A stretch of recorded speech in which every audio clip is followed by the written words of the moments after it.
اعوذ باللہ من الشیطان الرجیم بسم اللہ الرحمن الرحیم السلام علیکم ورحمۃ اللہ وبرکاتہ۔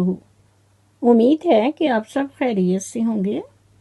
نالج ٹاکس میں خوش آمدید۔ میں اپنی ویڈیو کا آغاز کرتی ہوں خدا تعالیٰ کے بابرکت نام سے جو نہایت مہربان اور بار بار رحم کرنے والا ہے۔ میری دعا ہے کہ اللہ تعالیٰ ہم سب کو لالچ اور حسد سے بچائے، ہم سب کے لیے تمام معاملات میں آسانیاں پیدا کرے اور ہمیشہ ہم سب کا نگہباں ہو۔ آمین ثم آمین یا رب العالمین۔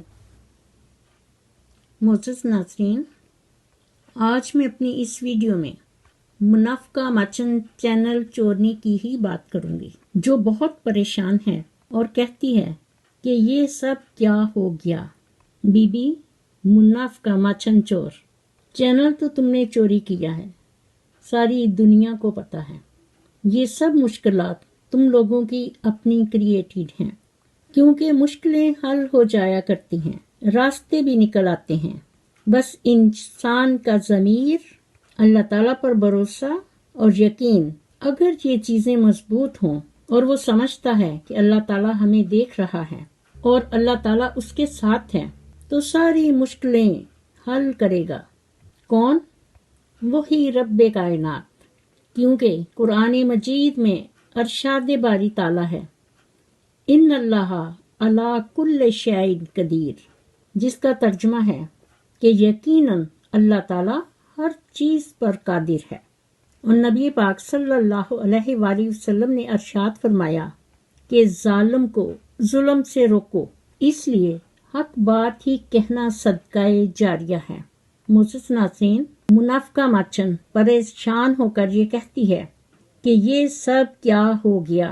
بی بی یہ تو ہونا ہی تھا، اب صلح ہو گئی ہے تو کچھ اللہ تعالیٰ کا خوف کرو۔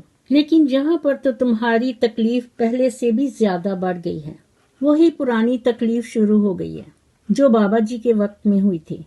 اور منافقہ مچن چینل چورنی، یہ تو اب ساری زندگی تمہارے ساتھ ساتھ رہے گی، کیونکہ تمہاری تکلیف لا علاج ہے۔ جہاں بھی جاؤ گی تمہاری یہ تکلیف تمہارے ساتھ ہوگی، اور تم خود ہی بتا رہی ہو کہ یہ سب کیا ہو گیا ہے، کیونکہ تمہاری سمجھ میں نہیں آ رہا۔ ویسے تم اس ماں بیٹی کی ٹی سی بی سی بڑی اچھی کر رہی ہو، اٹھتے بیٹھتے، سوتے جاگتے، اندر باہر سب ویڈیو بنا کر لوگوں کو شو آف کر رہی ہو کہ تم بڑی خوش ہو، لیکن اندر سے تمہاری اس تکلیف نے تمہیں کاٹ پھاٹ کر رکھ دیا ہے۔ لیکن ویڈیو پہ ویڈیو بنا کر ویوز اچھے آ رہے ہیں، اور اب تو یہ تکلیف تمہارے میکے تک بھی چلی گئی ہے کہ وہاں سے تمہارا بھائی چوچی اپنی ماں خبیث عورت کو لے کر آیا ہے، کیونکہ اماں جی اور بہن سنورا روز اس گھر میں آتی ہیں، جیسا کہ تم لوگوں نے انہیں کہا ہے، ایک ٹائم ایتھے ایک ٹائم اوتھے ویڈیو بنانی ہے۔ اس لیے فیاض چوچی خسرا اپنی خبیث ماں کو لے کر وہاں پہنچا ہے تاکہ ان کے ساتھ بھی ذرا ٹی سی بی سی کر لیں۔ تو یہ ہے تم لوگوں کے اندر کا گند، اور اسی کی وجہ سے منافقہ مچن چینل چورنی، تمہارے اندر کی تکلیف تو پہلے سے بھی بڑھ گئی ہے۔ اور اگر تم چاہتی ہو کہ کچھ بہتری آئے تو تم لوگوں کو اپنی نیتیں صاف کرنا ہوں گی، اور بہتر یہی ہے کہ منافقہ چینل چورنی بی بی بندے کی پتر بن جاؤ، اللہ تعالیٰ کا خوف کرو، اور دیکھو ان لوگوں نے اپنے دین اور ایمان کو بچانے کی خاطر کس طرح تخت شاہی کو چھوڑا، اور پھر دنیا اور آخرت کی زندگی میں کامیاب و کامران ہوئے، جن کا ذکر قرآن پاک کی سورت کاف میں موجود ہے۔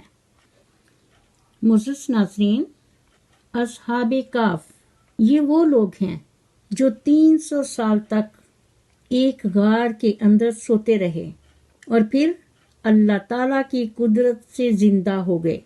واقعہ کچھ یوں ہے کہ حضرت عیسیٰ علیہ السلام کے آسمان پر اٹھائے جانے کے بعد عیسائیوں کا حال بہت خراب اور نہایت ابتر ہو گیا۔ لوگ بت پرستی کرنے لگے اور دوسرے لوگوں کو بھی وہ مجبور کرتے تھے کہ وہ بت پرستی پر کریں، جہاں تک کہ اس وقت کا بادشاہ جس کا نام دقیانوس تھا وہ بہت ظالم انسان تھا۔ جو بھی بت پرستی سے انکار کرتا تو دقیانوس بادشاہ اسے قتل کروا دیتا تھا۔ اور اصحاب کہف بادشاہ کے معزز درباری تھے۔ یہ لوگ صاحب ایمان تھے اور بت پرستی کے خلاف، اور وہ دقیانوس بادشاہ کے ظلم و ستم سے پریشان ہو کر یہ اپنا ایمان بچانے کے لیے اس کے دربار سے بھاگ گئے، اور انہوں نے ایک قریب ہی غار میں پناہ لی اور سو گئے۔ کہا جاتا ہے کہ 300 سال کے عرصہ سے بھی زیادہ یہ اسی غار میں سوتے رہے۔ معزز ناظرین، یہ لوگ اپنا ایمان بچانے کے لیے بادشاہ دقیانوس کے دربار سے بھاگے تھے۔ جب بادشاہ کو پتہ چلا تو اسے بہت غصہ آیا۔ اس نے حکم دیا کہ ان کو تلاش کرو، اور جب اسے معلوم ہوا کہ وہ ایک غار میں سو رہے ہیں، انہوں نے وہاں پناہ لے رکھی ہے، تو بادشاہ دقیانوس نے حکم دیا کہ اس غار کو ایک سنگین دیوار اٹھا کر بند کر دیا جائے، تاکہ یہ لوگ اسی حال میں غار کے اندر رہ کر مر جائیں۔ لیکن جس کو حکم دیا گیا وہ دیوار بنانے کے لیے، وہ آدمی بہت نیک دل اور صاحب ایمان تھا۔ اس نے اصحاب کہف کی تعداد اور پورا واقعہ ایک تختی پر لکھ کر ایک تانبے کے صندوق میں رکھ دیا، اور پھر وہ صندوق دیوار کی بنیاد میں رکھ دیا، اور اسی طرح اس کی ایک تختی شاہی خزانے میں محفوظ کروا دی۔ اور اللہ تعالیٰ کی رضا سے بادشاہ دقیانوس چند ہی دنوں میں انتقال کر گیا اور سلطنت بدل گئی، اور پھر اسی طرح سلطنتیں بدلتی رہیں، جہاں تک کہ ایک نیک دل اور انصاف پرور بادشاہ جس کا نام بدروس تھا وہ تحت نشین ہوا، جس نے 68 سال تک بڑی شان و شوکت سے حکومت کی۔ لیکن بعد میں پھر مذہبی فرقہ بندی شروع ہو گئی۔ قوم کا یہ حال بادشاہ دیکھ کر بہت رنجیدہ اور غم میں ڈوب گیا، اور اس نے ایک تنہائی میں ایک مکان کے اندر ایک کمرے میں اپنے آپ کو بند کر لیا، اور اللہ تعالیٰ کی حضور نہایت بے قراری سے وہ رو رو کر دعائیں مانگتا تھا کہ یا اللہ کوئی ایسی نشانی فرما دے کہ ان لوگوں کو مرنے کے بعد زندہ ہو کر اٹھنے اور قیامت کا یقین ہو جائے۔ معزز ناظرین، بادشاہ بدروس کی یہ دعا اللہ تعالیٰ کے حضور قبول ہو گئی کہ اچانک ایک بھیڑیوں کے چرواہے نے اپنی بکریوں کو ٹھہرانے کے لیے اس غار کا رخ کیا اور دیوار کو گرا دیا۔ دیوار گرتے ہی لوگوں میں ایسا خوف طاری ہوا کہ خوف کے مارے وہ وہاں سے بھاگ نکلے، اور اصحاب کہف اللہ تعالیٰ کے حکم سے اپنی نیند سے بیدار ہو کر اٹھ بیٹھے۔ انہوں نے ایک دوسرے کو سلام کیا اور پھر عبادت میں مصروف ہو گئے۔ اللہ تعالیٰ کا شکر ادا کرنے کے بعد جب ان لوگوں کو بھوک لگی تو انہوں نے اپنے ایک ساتھی ملیحہ سے کہا کہ تم بازار جا کر کچھ کھانے کی چیزیں لے آؤ، اور نہایت خاموشی سے جانا اور پتہ کرنا کہ بادشاہ دقیانوس ہمارے بارے میں کیا جانتا ہے۔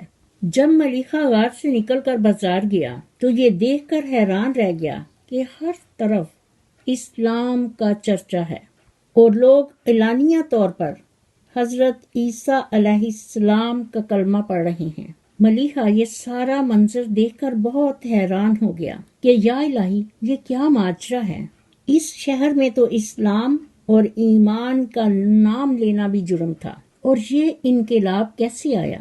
پھر ملیحہ ایک نان بائی کی دکان پر کھانا لینے گیا اور اس کو دقیانوس بادشاہ کے زمانے کا روپیہ نکال کر دیا، جس کا چلن بند ہو چکا تھا اور حکومت بدلنے پر نیا سکہ آ چکا تھا۔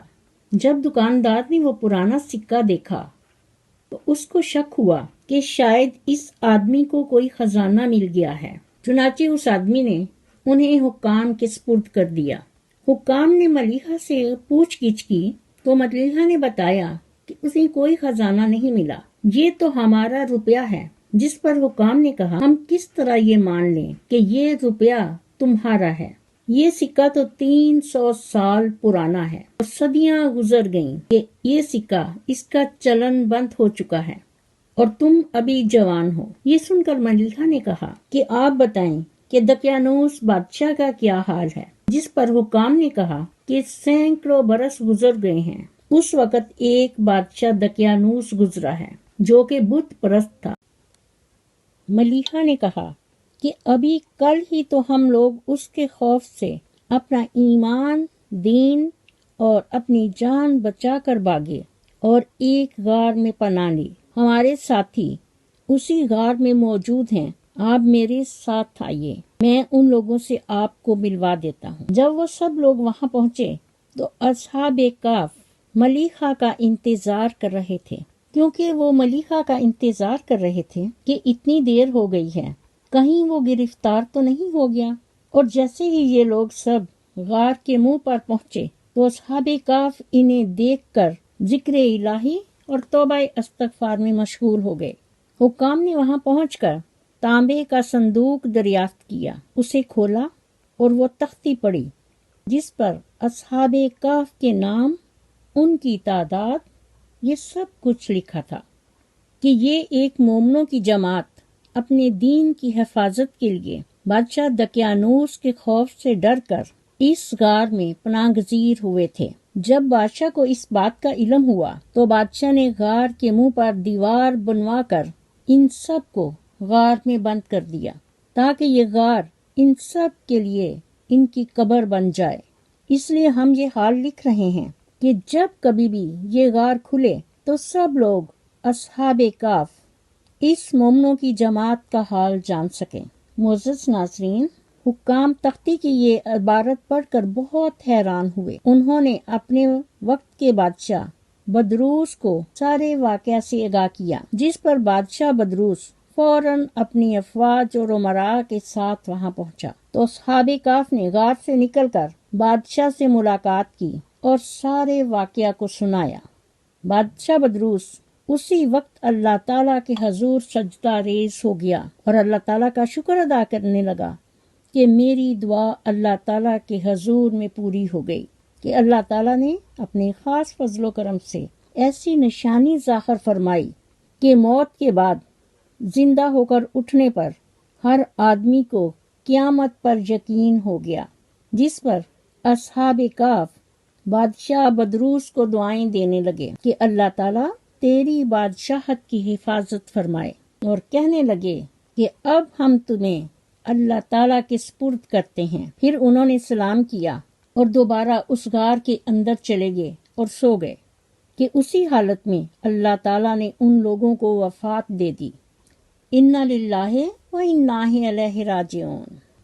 معزز ناظرین، بادشاہ بدروس نے ان لوگوں کے لیے لکڑی کا صندوق بنوا کر اصحاب کہف کی مقدس میتوں کو اس میں رکھ دیا، اور اللہ تعالیٰ کی طرف سے اصحاب کہف کا ایسا رعب لوگوں کے دلوں میں پیدا کر دیا کہ کسی کی مجال نہ تھی کہ وہ غار کے منہ تک جا سکے۔ اس طرح اصحاب کہف کی مقدس میتوں کی حفاظت اللہ تعالیٰ نے خود پیدا کر دی۔ اس طرح اصحاب کہف کی مقدس میتیں وہاں پر محفوظ رہیں۔ بعد میں بادشاہ بدروس نے غار کے منہ پر ایک مسجد بنوا دی اور سالانہ ایک دن مقرر کر دیا کہ عام شہری اس دن جہاں قبروں کی زیارت کر سکتے ہیں۔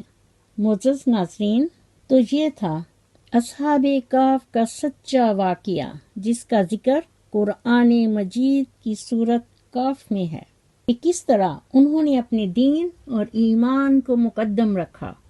صدقہ جاریہ سمجھ کر اس ویڈیو کو ضرور شیئر کیجیے تاکہ ہمارے تمام ناظرین بہن بھائی اس سے مستفیض ہو سکیں۔